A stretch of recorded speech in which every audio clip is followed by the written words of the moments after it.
Though it's only been a few weeks since the latest batch of Unsolved Mysteries episodes was released, we can't help but wonder if Netflix will renew the show and give us a third collection of gripping and unresolved cases. While it's safe to say that the latest two releases have been a massive hit on the streaming platform, fans haven't gotten any official word yet on the show's status or even when that announcement might be made. Still, we thought it would be fun to totally jump the gun on this one and discuss a few cases that we think would be great to feature next on the series, assuming that the folks at Unsolved Mysteries get the green light to begin production on another run of episodes. For our list today, we will be focusing specifically on cases involving unexplained death, as not only do we personally find those to be the most intriguing, but it seems that so do many other viewers. For proof of that, look no further than Rey Rivera, the Jennifer Fairgate Case, or the recent episode entitled Lady in the Lake. Before we get to our list, don't forget to like and subscribe to Crime Zone for more true crime content like this, making sure to hit the notification bell to stay up to date with our latest videos. With that out of the way, here are 5 unexplained deaths that should be on Unsolved Mysteries Season 3.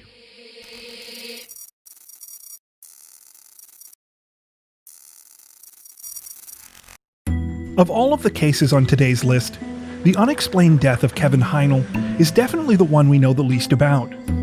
However, despite the fact that little information on the case can be found online, what we do know is bizarre and extremely disturbing, and it is clear there are still many details about this story that need to be uncovered. The last time Kevin Heinle's parents saw him alive, he was supposed to be heading to his new restaurant job at the local shopping mall in Schaumburg, Illinois. It was early March in 2011, and the 19-year-old had seemed excited to start working when he had left the house that day. However, when he never showed up at work and failed to return home at all, his family began to grow concerned. That concern turned to panic when they filed an official missing persons report shortly after his disappearance and discovered that his car had been found abandoned the night before in Newtown, Indiana, under extremely unusual circumstances. According to police, Kevin's silver Honda Civic had sped recklessly through the scene of an accident where several officers were attending to a vehicle that had struck a light pole. Though they could not confirm that Kevin had been the one behind the wheel, by the time they caught up with the Civic, they found it sitting on the side of the road, still running, with the driver's side door open and no one inside. Kevin's license and backpack were still in the vehicle. According to some reports, the GPS in the car may have indicated that the driver was heading to Florida, where Kevin was known to have friends. Why Kevin would have made such a spur-of-the-moment decision, though, and where he had subsequently gone, still remained a mystery. Things only became more bizarre when several days after the search for Kevin Heinle began, a 14-year-old girl in Newtown was found to be in possession of his cell phone. According to the girl, Heinle had walked up to her on the street and handed her the phone before walking away. The girl claimed the incident had occurred days after Kevin's car had been discovered abandoned. It is believed to be the last time he was seen alive. The search for Kevin continued for just over 2 months, until an employee working for a chemical spraying company discovered the teenager's remains in a field in Fountain County, Indiana, just a few miles from where his vehicle had been located. An autopsy was conducted on Kevin's body, but no official cause of death was ever reported. Many of the theories about what happened to Kevin Heinle focus on his allegedly erratic behavior leading up to his disappearance. On the day before he was supposed to start his new job, he had sent conflicting text messages to his parents, one saying that he was excited about the opportunity, the other saying that he wanted to get away from his hometown. Though Kevin was never officially diagnosed with any mental health conditions, there was reportedly a family history of bipolar disorder. Whether this was the cause of his untimely death, however, remains a mystery. And given some of the more bizarre details in the case, foul play has never officially been ruled out. The Heinle family has said on more than one occasion that they were unsatisfied with the way that police conducted the investigation into Kevin's death. And given what little information we know about the case, it's not hard to understand why.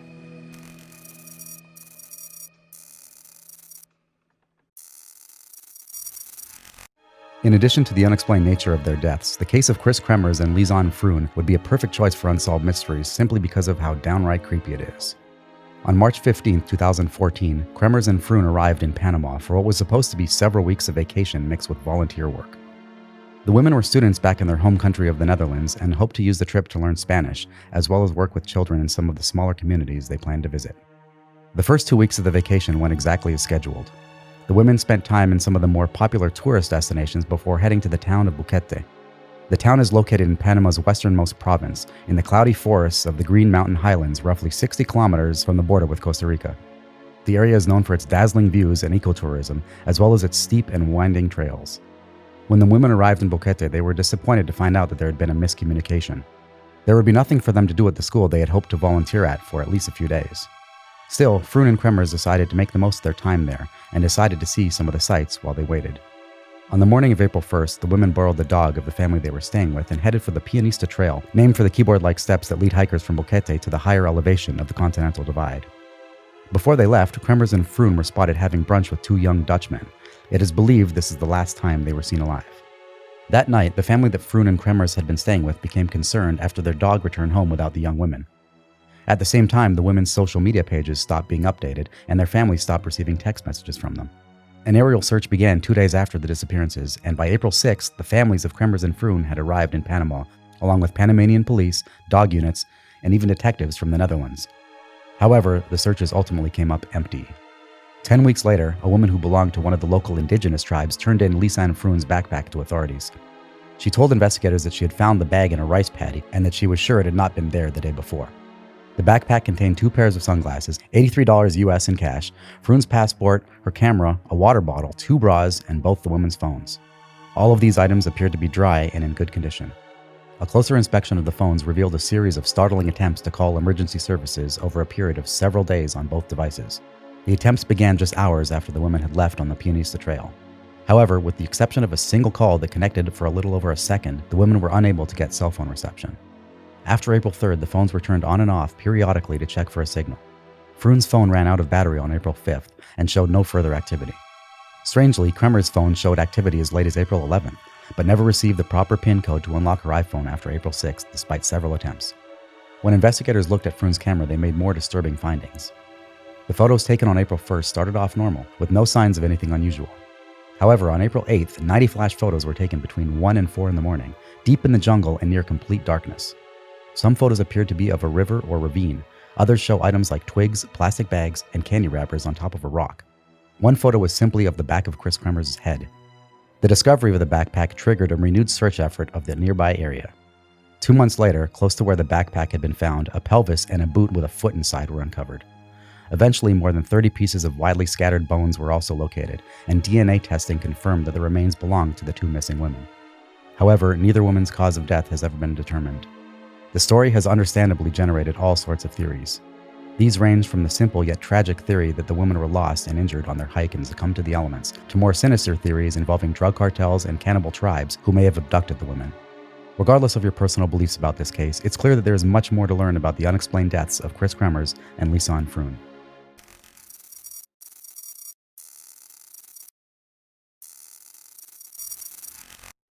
When it comes to stories of unexplained death, there's little that isn't on offer in the strange unsolved case of the Jameson family that wouldn't make for a compelling episode of Unsolved Mysteries. A bizarre disappearance, creepy video footage, a strained family relationship, even allegations of supernatural phenomenon and the occult. The story of Bobby and Sherilyn Jameson and their 6-year-old daughter Madison seems to be ripe with unanswered questions. On October 8, 2009, the 3 family members and their dog piled into their white pickup truck and left their home in Eufaula, Oklahoma. According to reports, the family intended to check out a 40-acre plot of land they were considering purchasing. If they bought the land, they were planning to move there, living out of a storage container that they already owned. But when the Jamesons never returned from their trip, people that knew them began to grow suspicious.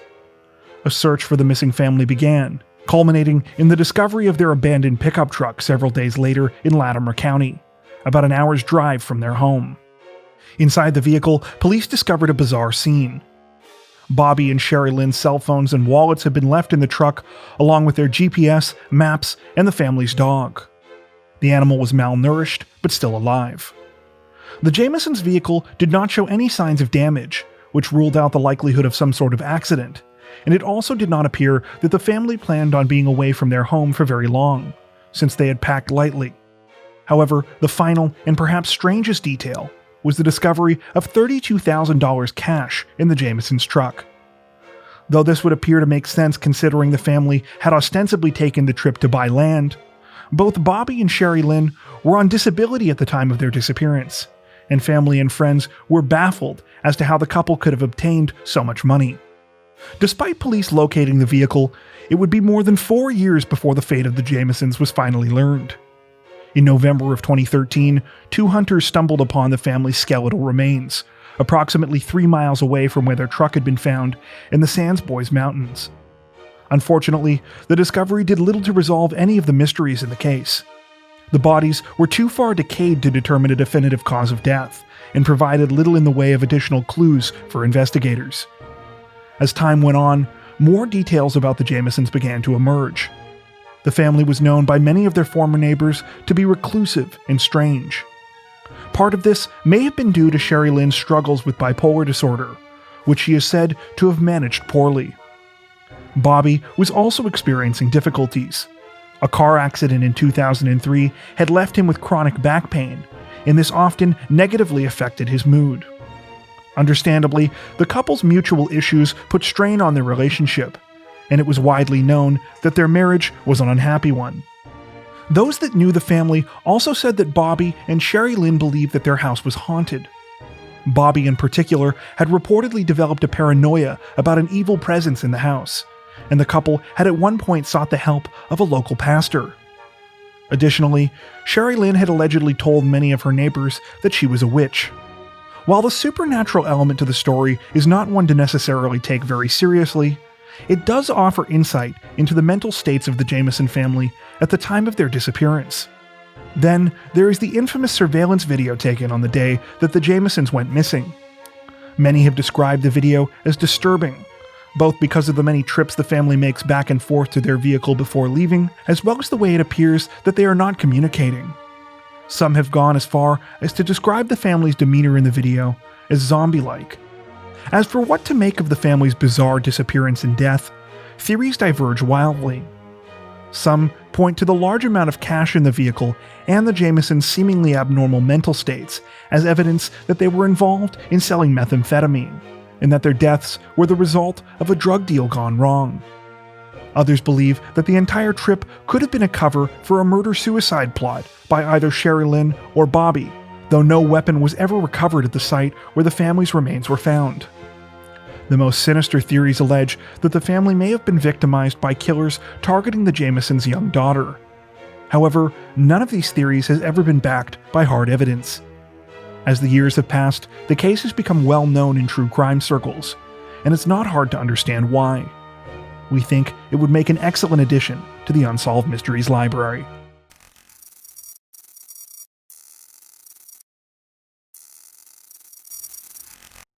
Like several recent additions to the Unsolved Mysteries library, followers of the Brian Macron case are locked into two competing yet familiar theories. Those who believe that the death was an elaborately staged suicide, and those who believe that he was murdered. Before December of 2016, Brian Macron was simply thought of as an upstanding member of his northeastern Ohio community. He was a father of three, a football coach, and a trustee who served on the board of Lafayette Township. But just days before Christmas that year, everything would unravel when a maintenance worker found what appeared to be signs of a violent struggle in Macron's trustee office. In the early morning hours of December 16, 2016, Macron was seen alive for the last time by his wife at home. He supposedly left to meet a resident at his office, but never returned. When the disturbing scene at the office was uncovered not long after, it was clear that Brian was in danger. Furniture was overturned, the lights were left on, and the door was unlocked. Blood droplets were discovered on the floor. Brian's cell phone had been left on his desk. Though there were no security cameras at the building, police were able to use the OnStar activation in Macron's SUV to locate his vehicle. It was found parked roughly 3 miles away near Chippewa Lake, locked with the key still inside. Though there were no signs of Brian, police did find more of his blood in the vehicle. The case remained at a standstill for 2 months until a kayaker found Macron's body floating in Chippewa Lake in late February. It would take an additional 2 months for the rest of Macron's autopsy to be released to the family or the public, and only after a local news station won a court ruling for the information to be released. The results of the autopsy were puzzling. They revealed that Macron had been stabbed in the neck, forearms, and shoulders several times, but that none of these wounds had been fatal. Though his body had been found in the lake, there was no water in his lungs. The cause of death was ruled to be undetermined. Despite these bizarre findings, the Ohio Bureau of Criminal Investigation and the Medina County Sheriff's Department would eventually close the case. Though Macron's death was never officially declared a suicide, the BCI report stated that there was no evidence that any other person had been involved in Brian Macron's death. The conclusion was reached that Macron must have staged the scene at his trustee office, driven bleeding to the lake, and wandered off into the night, presumably dying of exposure. Understandably, these findings did not sit well with Macron's family, as well as many other members of the community. Some have alleged that investigators engaged in a cover-up to hide a more sinister explanation for Brian's death. Among these theories is that he was killed for standing in the way of the Nexus pipeline, a contentious project that Macron would have had a say in as a township trustee. Though evidence certainly seems to be lacking on the side of those who believe that Macron was murdered, there is more than enough here to make the case seem suspicious and suggests that there may be much more to uncover about the bizarre, unexplained death. It seems the story has all the makings of a great Unsolved Mysteries episode.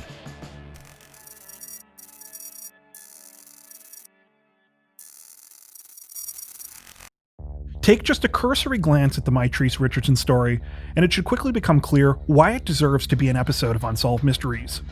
A strange disappearance and death, an extremely suspicious police investigation, and a mountain of baffling evidence all point to a case where there are currently way more questions than answers. On the evening of September 16, 2009, Mitrice Richardson, a 24-year-old recent college graduate, drove her '98 Honda Civic into the parking lot of Jeffrey's, a high-end Malibu restaurant known for its views of the Pacific Ocean. Almost immediately, Richardson's strange behavior caught the attention of staff at the restaurant, when instead of waiting for the valet to park her car, Mitrice jumped into the valet's vehicle. When the valet asked her what she was doing, she gave a nonsensical answer. Still, she appeared harmless, and eventually made her way into the restaurant, where she ordered a cocktail and an expensive steak. After ordering, Richardson's strange behavior continued, when she seated herself at a table of 7 other diners and began to engage them in conversation. Though the patrons were confused, they told staff they didn't mind, and Richardson eventually went back to her own table to eat. When the other diners left, Richardson also walked towards the door, but was stopped by the manager, who inquired about how she planned to pay her $89 bill. She first claimed that the other table had paid for it, but when she was informed that this was not the case, she gave several more strange answers, at first saying that she was busted, then claiming she was from Mars, and at one point pulling out some marijuana. At this point, the police were called. While officers were on their way, Richardson gave staff the contact information of her great-grandmother Mildred to attempt to rectify the situation. Richardson bizarrely claimed Mildred was the only family she had, even though this was not true. The elderly woman attempted to pay for the meal over the phone by credit card, but wasn't able to because the restaurant required a signature. When police arrived and the call ended, Mildred called Richardson's mother, Lettice Sutton. Officers then conducted a search of Richardson's car. There, they found partially finished bottles of alcohol, some scraps of marijuana, and Mitrice's driver's license. Her cell phone, money, and wallet were also in the car, but this was never reported by police. After finding the alcohol and marijuana, the officers assumed Richardson's bizarre behavior must have been the result of intoxication. But after conducting a field sobriety test, they concluded that she was not under the influence of either substance. At this point, it is important to note that Mitrice suffered from bipolar disorder, and that her odd behavior could have been caused by a mental episode. However, it is unclear whether police were aware of that situation. Mitrice was placed under arrest at the scene for possession of marijuana and failing to pay her bill, and was taken to the Lost Hills police station, 25 minutes away from the restaurant, in the suburb of Agora Hills. At the same time, her car was impounded and towed. While en route, Richardson's mother called the station, asking whether her daughter would be safe there overnight. Police assured Sutton that her daughter would be safe and that they would inform her if she was released from custody that evening. This is where the story takes a bizarre turn. Upon arriving at the station, police determined that Richardson showed no sign of mental instability. Because of this, they opted not to put her on a psychiatric hold and decided to release her.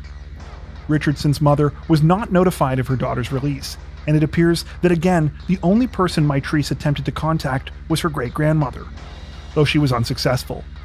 At 12:15 a.m., Richardson was allowed to simply walk out of the station, even though she had no wallet, money, or cell phone, and was 40 miles away from her home. Police knew that her car was impounded and that no one was coming to pick her up. The closest open businesses were at least a mile's walk away, with nothing in between except commercial businesses that would have been closed at night. By 5:30 a.m., it was clear that something was wrong. Richardson's mother had called inquiring about her daughter's whereabouts, only to be told that she had left police custody hours earlier. She had never made it home. Richardson was spotted alive for the last time approximately 1 hour later, roughly 6 miles from the Lost Hills station, in the backyard of a man in Montanito. Before calling police, the man asked if Mitrice was okay. She replied that she was just resting. By the time officers arrived at the residence, Richardson had vanished. This would be the last concrete piece of information known about Mitrice Richardson's whereabouts for more than a year, until her partially mummified, partially skeletal remains were found in August of 2010 by rangers looking for illegal marijuana growing operations. Richardson's body was found in a creek located in an area known as Dark Canyon, less than 8 miles from the Lost Hills police station. Though it is relatively close to major roads, the canyon is known for its treacherous rocky terrain and copious amounts of poison oak. The discovery of Richardson's remains seemed to pose many bizarre questions. First, Richardson's body was discovered naked, with most of her clothes found hundreds of feet away from where her body was located. If her clothes had been removed by natural processes after her death, how would this not damage the remains or the clothes themselves, especially in the case of her belt, her bra, and her tightly fitting jeans? The partially mummified state of the body was also strange, and seemed to be much more consistent with what investigators would have expected to find in sub-freezing temperatures or a desert-like environment. Lastly, Richardson's head was found separated from the rest of her remains. This might not have been so strange in and of itself, but for some reason police attempted to conceal this fact, saying that it had been detached when they tried to move the skull, and it broke away from the rest of the body. Images taken at the scene proved that this claim was false, and that the skull had always been detached from the rest of the remains. Despite all of these curious details, police seemed determined to rule Richardson's death an accident. They eventually concluded that she had simply wandered into Dark Canyon and died, either from exposure to poison oak or possibly from a rattlesnake bite. Both occurrences are exceptionally rare, yet they are just the beginning of the strange assertions and actions made by police. According to reports, deputies arrived on scene a full 90 minutes before they told the coroner's office about the discovery of Richardson's remains. It would be another several hours before coroners were granted access to the site, a violation of at least 2 state penal codes. To make things even more suspicious, police contaminated the crime scene in several abnormally reckless ways before the coroners could arrive, such as moving the body without permission and packing parts of the remains up. What we are left with is a case that fundamentally admits of no answers. Richardson's official cause of death is unknown, her disappearance is unexplained, and every step of the investigation by police seems fishy. While we have barely scratched the surface of the Mitrice Richardson case here, it's clear that it would make an excellent addition to the Unsolved Mysteries library. That brings us to the end of our list. Are there any other cases of unexplained death that you'd like to see featured on the next season of Unsolved Mysteries? Tell us about them in the comments section below. And as always, if you enjoyed our video, don't forget to like and subscribe to Crime Zone for more true crime content like this, making sure to hit the notification bell to stay up to date with our latest videos. Thank you for watching.